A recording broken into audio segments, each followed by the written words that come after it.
This lesson is about understanding chemical formulas for molecules.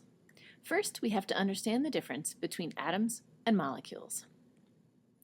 These are the symbols for some individual atoms. Na, that's a sodium atom. F, that's a fluorine atom. Au, that's a gold atom. U, that's a uranium atom. Helium, oxygen, carbon. A single atomic symbol like that represents a single atom. Here are some examples of molecules. NaCl, that's sodium chloride or table salt. HF, or hydrogen fluoride. KCl, potassium chloride. H2O, dihydrogen monoxide, also known as water. LiO2, lithium oxide.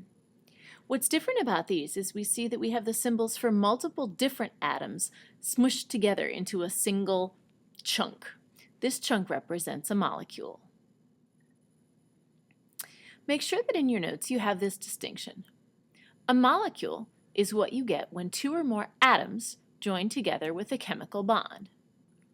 For example, if we take an atom of chlorine and an atom of sodium and bond them together, we make a molecule of sodium chloride. A compound is what you get when two elements react chemically.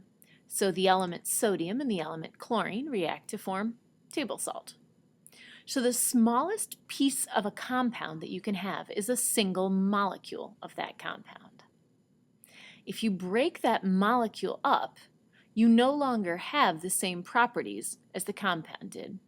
For example, sodium chloride is table salt that we can put on our food and eat safely.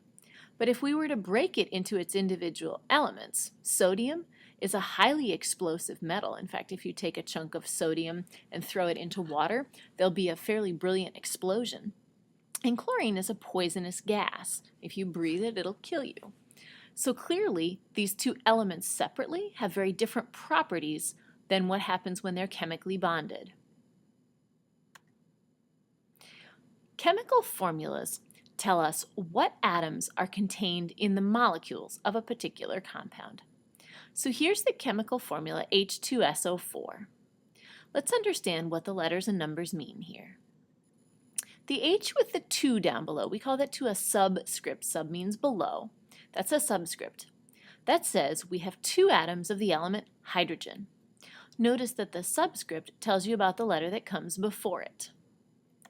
The S tells us that we have one atom of sulfur. Notice that there's no subscript of 1 there. When there's no subscript, that means we just have one of those atoms. It's sort of like in math. When we have a variable like x with no coefficient in front of it, that means there's just one. And so O4 means that we have 4 oxygen atoms. Next, we'll compare what happens when we have a number out in front of a molecule. So first, let's take a look at a picture of what H2O would look like. Well, here's the Lewis dot diagram for H2O. It shows 2 hydrogens bonded to 1 oxygen. That's the H2, 2 hydrogens, and the 1 O, that's oxygen. If it's a single molecule that contains 2 atoms of hydrogen and 1 atom of oxygen. Putting the 2 out in front means that we have 2 of these whole molecules, 2 complete sets of H2O.